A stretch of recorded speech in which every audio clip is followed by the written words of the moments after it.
안녕하세요. 저는 올해로 34살이 된 여자입니다. 결혼한 지 1년 만에 지금은 돌아온 싱글이 돼서 새로운 출발을 준비하고 있습니다.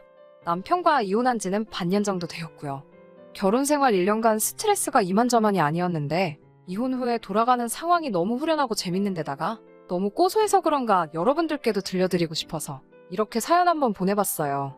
제가 33세 결혼을 했으니 요즘 같은 시대에 늦었다고 하기도 뭐하지만 빠른 편도 아니었어요. 원체 제가 결혼을 꼭 해야 한다는 생각도 가지고 있지 않아서 하게 되면 하는 거고 말게 되면 마는 거라는 식으로 제 일에 열중하면서 살고 있었습니다. 그렇다고 해서 제가 비혼주의자까지는 아니지만 결혼 자체에 부정적인 생각이 있어서 서둘러서 하고 싶지는 않았습니다.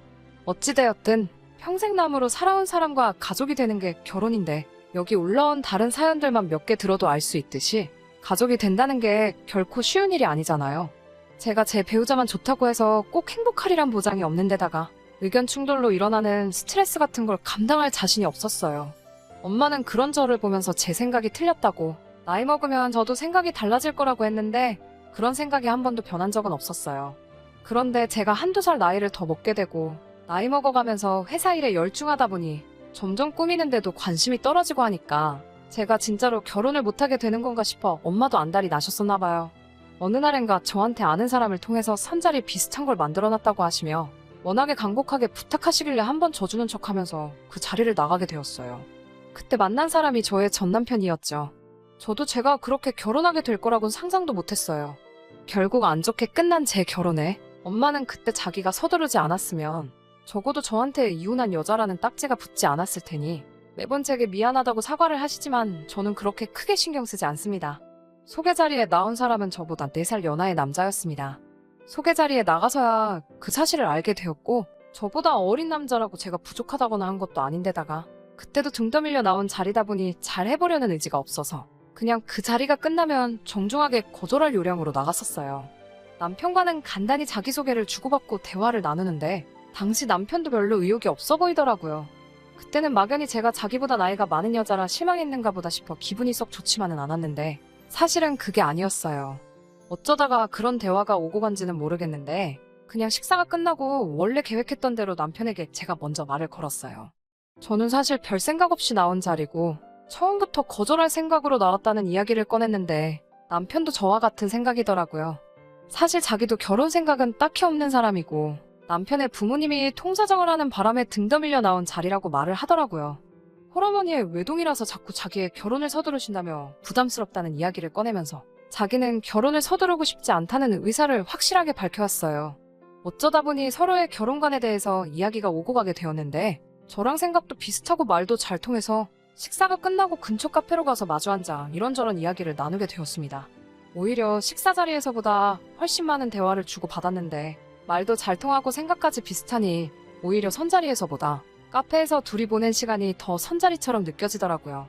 언젠가부터 자연스럽게 연락을 주고받는 사이가 됐고 회사도 서로 가까운 곳에 있어서 자주 만나게 되었고 자연스럽게 만난 지 6개월이 안 돼서 둘 사이에는 결혼 이야기가 오고 가기 시작했습니다. 저와 비슷한 결혼관을 가지고 있었기에 눈치 보듯이 의무적으로 양가에 효도를 하는 건 싫다던지 결혼을 하게 되면 양가에 얽매이지 않고 둘이서 알콩달콩이 잘 살았으면 좋겠다는 이야기가 오고 가니 이 남자라면 결혼을 해도 되겠다는 생각이 들었어요. 결혼 준비를 하던 과정에서 시어머니 쪽에서 한두 가지씩 불만을 이야기하기 시작했어요. 저는 제 결혼을 진정으로 축하해줄 수 있는 사람만 불러 소규모의 결혼식을 생각하고 있었는데 시어머니 쪽에서 여태 축의금으로 나간 돈이 얼마인 줄 아시냐며 그걸 다 회수하려면 무조건 크게 해야 한다고 성하시더군요. 막상 결혼식에는 그렇게 많은 사람들이 오지 않아서 식사비로 헛돈이 나가기는 했지만 그 정도는 결혼 후 있던 일에 세 발의 피도 되지 않았습니다. 신혼집을 마련할 때도 크고 작은 소동이 있었어요. 결혼 자금으로 쓰려고 모은 돈은 아니지만 아무튼 남편이 준비한 돈보다 제가 준비한 돈이 더 많았어요. 당연히 제가 남편보다 회사 생활도 일찍 시작했고 나이도 더 많았기 때문에 모아둔 돈이 차이가 나는 건 당연하다는 생각이었습니다. 어차피 가족이 될 건데 누가 더 내고 누가 덜 내고 그게 뭐가 중요한가 싶었습니다. 남편이 가진 돈은 4,500 정도였고 나머지는 제가 모은 돈과 대출을 섞어서 준비하게 되었어요. 회사가 서로 가까운지라 경기도권이기는 하지만 회사가 있는 곳까지 대중교통이 잘 되어 있는 아파트를 전세로 들어가기로 했습니다. 비교적 신축인데다가 전세금 2억 정도로 들어갈 수 있는 곳 중에서는 주변 인프라도 잘 되어 있고 해서 내린 결정이었죠. 막상 대출을 받으려니 이자 내는 게 아쉬워 남편 쪽에서 좀 더 지원을 받았으면 했지만 남편은 지금 신세지면 괜히 나중에 손 벌릴 수도 있고 그렇게 되면 그때 가서 할 말이 없으니 이 부분은 우리가 감내하는 게 어떻겠냐 하더라고요. 시댁이 형편이 넉넉한 곳은 아니라 노후자금이 확실히 마련되지 않은 상황이란 걸 알았기에 그 말이 이해가 가더라고요. 그런데 저희가 들어갈 집 가지고 시어머니 쪽에서 싫은 소리를 하시더라고요. 저희가 알아본 신혼집이 2억이라는 사실이 굉장히 언짢으셨던 것 같습니다. 시댁 근처에 전세 6천짜리 연립을 추천하시면서 이 정도만 해도 아무 지장 없이 살 텐데 이제 막 시작하는 신혼부부가 무슨 30평짜리 신축으로 들어가냐며 노발대발 하시더라고요. 예단을 생략한 이유가 이런 사치를 부리려고 그런 거냐며 성하셨습니다. 돈 한 푼 보태주시지 않았으면서 그런 말을 하시는 게 솔직히 이해가 가지 않았고 저도 철들고 난 후에 주택이나 빌라에서 살아본 적도 없었기 때문에 미안하지만 시어머니 뜻에는 따를 수 없겠다고 남편에게 이야기했더니 그 부분에는 남편이 제 편을 들어주면서 일단락 되었습니다. 결혼 전에는 저보다 어리고 시어머니 말에 꿈쩍도 못하는 것 같아서 걱정했는데 그래도 중심 잡을 때는 중심을 잡아주는 것 같아 그 모습이 든든해 보였었어요. 그런 모습은 신혼 초반에는 변하지 않았어요. 한동안은 아침에 출근 준비를 하느라 바쁜 와중에 매번 시어머니한테 전화가 왔습니다.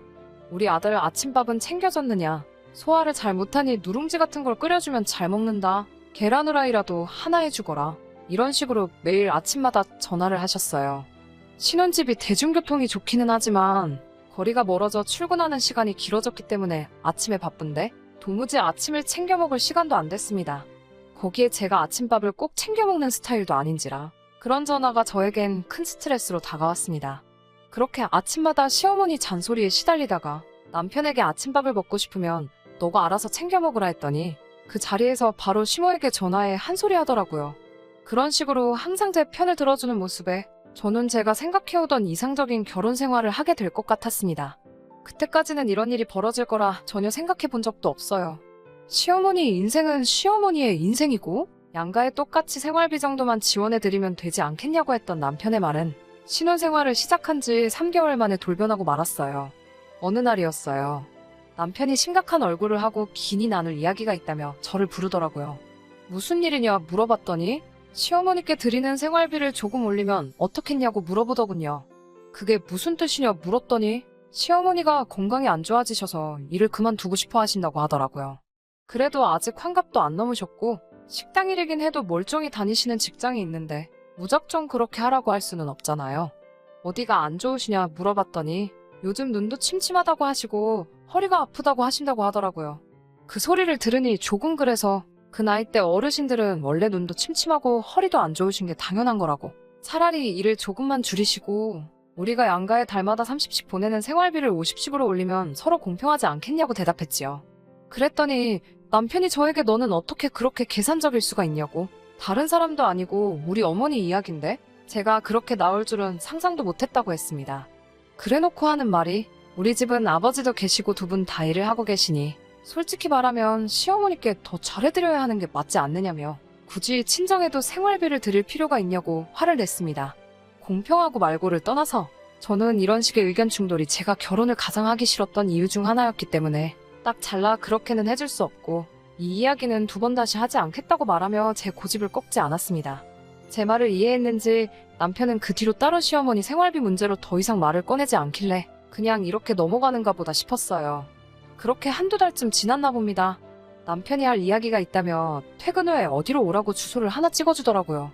위치가 시댁 근처였어서 조금 쎄한 느낌을 받았는데 역시나 그 자리에는 남편과 시어머니가 미리 만나서 저를 기다리고 있었습니다. 무슨 일이냐 물으며 자리에 앉는데 남편은 대뜸 저에게 시어머니 봉양 문제에 대해서 말을 꺼내더라고요. 생활비 정도의 할도리만 한다면 부모 자식의 삶은 각자 따로 사는 삶 아니겠냐며 그동안 제게 해왔던 말들이 무색하게 남편은 이제 어머니가 노쇠하시고 힘에 부처하시니 제가 회사를 그만두고 시어머니를 제가 모시는 게 좋겠다는 이야기를 꺼내더군요.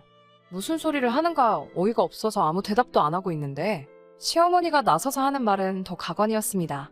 너네가 신축 아파트 생활도 1년이나 했으면 충분히 한 거라고. 허용과 사치는 그만 부리고 이제 지금 살고 있는 그 아파트 전세를 빼서 아예 시댁으로 들어와서 살라고 하더군요. 그러면서 나이가 34시면 이미 노산이라면서 하루라도 빨리 아이를 가져야 하지 않겠냐는 말까지 꺼냈습니다. 전세금을 전부 빼면 제가 5년 정도 일해서 벌 돈이 수중에 생기는 거고 그러면 당장 일을 안 해도 되는 것 아니겠냐고 저를 설득하려 하시더군요. 집도 작아지니 둘이서 하면 집안일도 금방 끝날 것이고 같이 살다가 아이가 생기면 번갈아 가면서 아이를 보면 되니 저한테도 좋은 조건이 아니냐고 했어요. 아직 아이를 가질 생각도 없다는 사실을 말씀드리니 자기가 애를 봐주겠다는데 그게 무슨 말도 안 되는 소리냐고 대본에 대답하시더군요.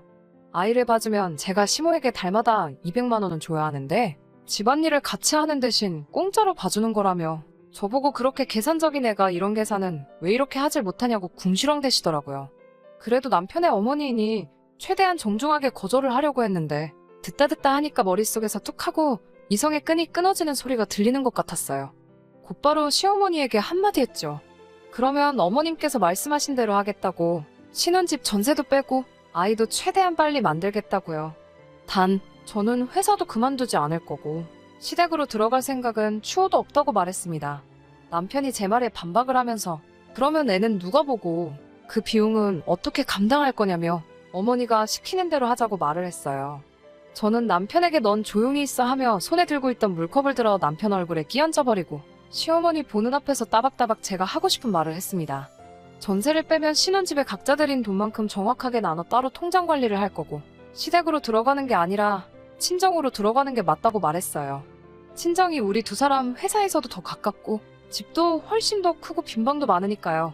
그리고 아이는 친정엄마가 돌보실 테고 저는 회사를 계속 다닐 수 있으니 그게 더 이득이 아니겠냐고. 그리고 그렇게 되면 친정의 생활비까지 포함해서 한 달에 300씩 드릴 거라고 했죠. 시어머니는 얼굴에 물을 맞고 상황 파악을 못하는 남편은 신경도 쓰지 않고 제 말이 끝나자마자 지금 우리 아들을 대릴 사위를 만들려고 하는 거냐며 발악을 하시더군요. 저는 할 이야기 다 끝났으니 그게 싫으면 그냥 이혼할게요. 하고 자리에서 일어났습니다. 나가기 전에 목이 타서 물 한 컵을 더 따라 마시고 나왔는데 제가 컵을 손에 쥐는 순간 시어머니가 그 모습을 보고 움찔하시더라고요. 아마 제가 시어머니한테도 물 한 컵 끼얹으려고 했나 싶으셨나 봐요. 그날 저녁 저보다 늦게 돌아온 남편은 앞뒤 다 자르고 사과 한마디 없이 제 앞에서 화를 내더군요. 어떻게 사람 많은 곳에서 그런 망신을 주냐며 그리고 어떻게 자기 어머니한테 그럴 수 있냐면서요. 입장 바꿔 장모님이 같은 상황이라면 자기는 그렇게 했을 거라고 말도 안 되는 소리를 하더군요. 남편에게는 그렇게 엄마가 좋으면 너 혼자 나가서 너네 엄마랑 살라고 소리치고 남편을 집 밖으로 내쫓았습니다. 남편은 끝까지 시어머니 봉양하기를 포기하지 않았고 그렇게 서로의 의견을 조율하지 못한 채 한 달 뒤에 저희는 합의하에 이혼을 하게 되었습니다. 결혼할 때 들었던 비용은 전세금을 빼서 처음에 들어간 돈 그대로 똑같이 나누었어요. 저는 다시 친정으로 들어가게 되었고 그 뒤로는 시댁이나 남편과는 따로 연락을 한 적이 없습니다.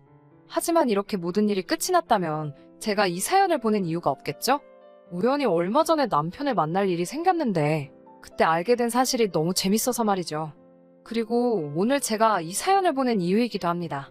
평소에 잘 안 차고 다니던 손목시계가 있었는데 아무리 찾아봐도 없더라고요. 잘 생각해보니 신혼집에서 정리할 때 남편의 귀중품을 담아놓은 상자에 넣어놓았던 기억이 퍼뜩 들더라고요. 그냥 잃어버린 셈 칠까도 싶었지만 그러기는 또 싫었습니다. 전 남편에게 단돈 1원도 더 주고 싶지가 않았으니까요. 그날 야근하면서 한참을 고민하다가 퇴근길에 시댁에 들리겠다고 남편에게 연락을 했어요. 지금 그쪽으로 가고 있는 길이니 제 시계를 받아가야겠다고요. 그런데 남편은 시댁이 아닌 처음 보는 주소를 저에게 불러주더라고요. 그 위치는 남편의 회사가 있는 데서 15분 거리도 안 되는 곳이었습니다.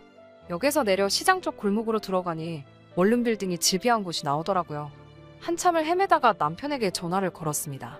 남편은 그 수많은 원룸 빌딩 중 한 곳에서 추레한 차림으로 나오더군요. 머리도 기름져서 며칠은 안 감은 듯하고 수염도 듬성듬성 나 있는 게 행색이 아주 보잘것 없어 보였습니다. 시계를 받고 가려는데 잠깐 시간 좀 되냐고 하는 말에 이야기를 나눴어요. 그렇게 사랑하는 어머니는 어쩌고 원룸촌에서 혼자 살고 있냐고 물어봤습니다. 이야기를 다 듣고 나니 너무 속이 후련해서 남편 보는 앞에서 푸아하면서 소리를 지르며 웃어버렸네요. 자초지종을 듣자 하니 남편도 저와 똑같이 신혼집을 정리하고 시댁으로 들어가게 되었다고 합니다.